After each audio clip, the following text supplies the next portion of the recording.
غزہ جنگ بندی مذاکرات آج قطر میں ہونے جا رہے ہیں. حماس نے شرکت سے انکار کر دیا ہے. بخاری صاحب، آج غزہ سے ریلیٹڈ جنگ بندی کے جو معاملات ہیں اس پہ آج ایک میٹنگ ہونے جا رہی ہے مذاکرات سے متعلق.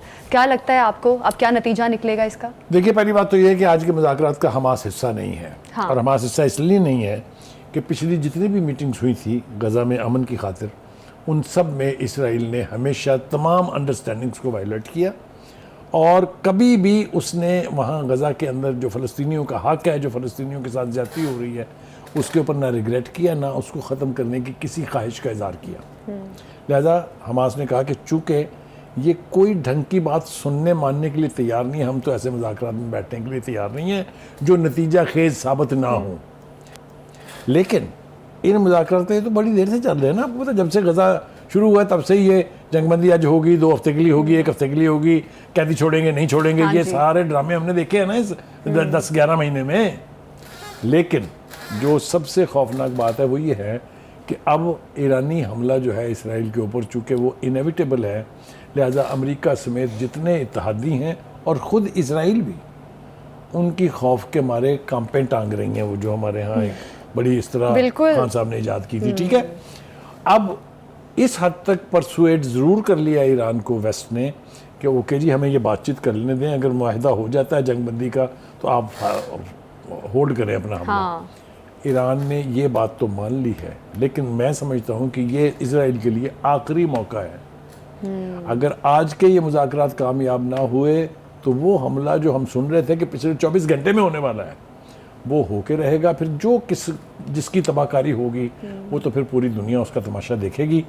میرا خیال یہ ہے کہ امریکہ کو، برطانیہ کو اور اس کے سارے اتحادیوں کو اسرائیل پر یہ زور ضرور دینا چاہیے کہ خدا کے واسطے بس کر دیں. وہاں کیا تباہ کاری، کیا خون ریزی ہوئی ہے، غزہ کس طرح سے بلیڈ کر رہا ہے، خون کی ندیاں وہاں بہہ رہی ہیں. اور کیا کرنا چاہتے ہیں آپ؟ اگر اسرائیل کا خیال یہ ہے کہ وہ فلسطینی قوم جو ہے اس کو نیست و نابود کر دے گا، تو نہ یہ پہلے 75 سال میں ہوا ہے اور نہ یہ کل ہونے جا رہا ہے.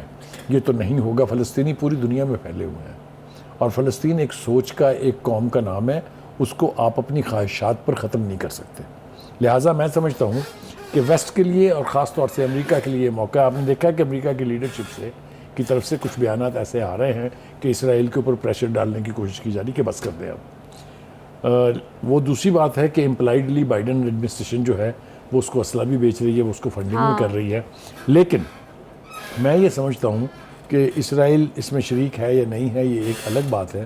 لیکن آج کے یہ مذاکرات اگر کسی سنجیدہ نہج تک نہیں پہنچتے ہیں تو پھر ہمیں اس خطے میں مزید خون ریزی کے لیے تیار رہنا چاہیے. وہ چاہے ایران کے حملے کی وجہ سے ہو، وہ چاہے لبنان تک جنگ کا دائرہ پھیلا کے حزب اللہ کو جنگ میں شامل کرنے کی حد تک ہو. جس طرح کی بھی ہوگی تباہی ہی بخاری صاحب، اسرائیل کے پاس بیٹر آپشن کیا ہے اس وقت غزہ جنگ بندی؟ پہلی بات تو یہ ہے کہ وہ فوری طور پر جنگ بندی کرے اور اس کا جو جس کو کہتے ہیں ناکہ بندی ہے جو اس کو توڑے اور غزہ کے لوگوں کو اپنے گھروں کو واپس آنے دے. یہ بات میں آپ کو بتا دوں کہ غزہ کے لوگ اس سے پہلے بھی آزمائے جا چکے ہیں. وہ نیشن ری بلڈنگ جو ہے اس پروسیس کو اتنا تیز مکمل کرتے ہیں کہ آج جو آپ کو قبرستان دکھائی دے رہا ہے یہی غزہ پھر جو ہے اسی چہل پہل کا یعنی نظارہ پیش کرے گا اگر ان کو آزادی کے ساتھ واپس آنے اور تعمیر نو کرنے کی اجازت دی جاتی ہے. بخاری صاحب، تو اب تو غزہ کے رہائشی بھی کہہ رہے ہیں کہ ہمارے 1 سال سے یہ تمام معاملات چل رہے ہیں اور ہمارے سے زیادہ لوگ بھی مارے گئے ہیں، تو اب تو وہ بھی چاہتے ہیں کہ جنگ بندی ہو جائے. میرے خیال سے آپ ٹھیک کہہ رہے ہیں کہ ان کی پیشنس اب جواب دیتی جا رہی ہے. انہوں نے جتنی تباہی اپنی آنکھوں سے دیکھ لی ہے.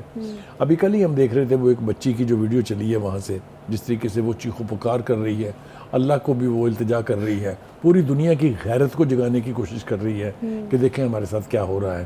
غزہ از گریو یارڈ. بالکل. غزہ کے لوگ جو کونوں قدروں میں چھپے بیٹھے ہیں ان کو یہ حق حاصل ہے کہ وہ اپنے ملک کے اپنے جو ان کا حصہ ہے جہاں پر وہ پہلے بستے تھے وہاں انہیں بسنے کا حق دیا جائے. ان کے لیے جو ریلیف گڈز ہیں وہ اندر آنے کی اجازت دی جائے. میں آخری باتیں قرض کروں. جو امریکہ کی طرف سے ایک 3 فیزڈ سلوشن دیا گیا تھا اس سے بھی اسرائیل اب بھاگ رہا ہے. اس کے نتیجے میں پہلے تو یہ ہے کہ 6 ہفتے کی جنگ بندی ہونی تھی.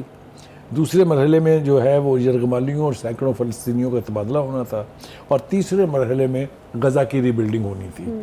This plan was acceptable to Hamas, لیکن نیتن یاہو جیسا گھٹیا شخص اس سے بھی پیچھے ہٹ گیا ہے، اس کو بھی ماننے کے لیے تیار نہیں ہے. دیٹ از وائی حماس نے کہا تھینک یو ویری مچ، ہم تو اس کا حصہ بھی نہیں بننا چاہتے. تو اب جو غزہ کے لوگ ہیں وہ تو خود پکار رہے ہیں، میں نے کہا آپ سے کہ یہ ان کا حق ہے، پلیز ہمارے لیے کوئی سولوشن ظلم و نکالیں. ستم ہو رہا ہے، ان کے ساتھ بربریت ہو رہی ہے. ان کی آواز جو ہے ہم اپنی آواز بھی ان کی آواز میں ملانا چاہتے ہیں کہ بالآخر اس آخری موقع سے فائدہ اٹھانا چاہیے. اگر جنگ بندی نہیں ہوتی ہے تو یہاں ہلاکتیں اور تباہ کاری اور زیادہ ہوگی، اور یہ پھر اس خطے تک جہاں تک اب ہے جنگ وہاں تک محدود نہیں رہے گی، یہ پھر پھیلے گی اور جنگل کی آگ کی طرح پھیلے گی. ابھی دیکھنا یہ ہے کہ مذاکرات جو ہیں وہ معنی خیز نکلتے ہیں یا نہیں، اور قطر میں یہ مذاکرات ہو رہے ہیں، کئی اور کنٹریز بھی شامل ہیں ساتھ میں، اور دیکھنا ہے کہ غزہ جنگ بندی اب کہاں تک پہنچتی ہے. ناظرین، پروگرام سے ہمیں دیجیے اجازت، اگلے ہفتے پھر ملاقات ہوگی. اللہ حافظ.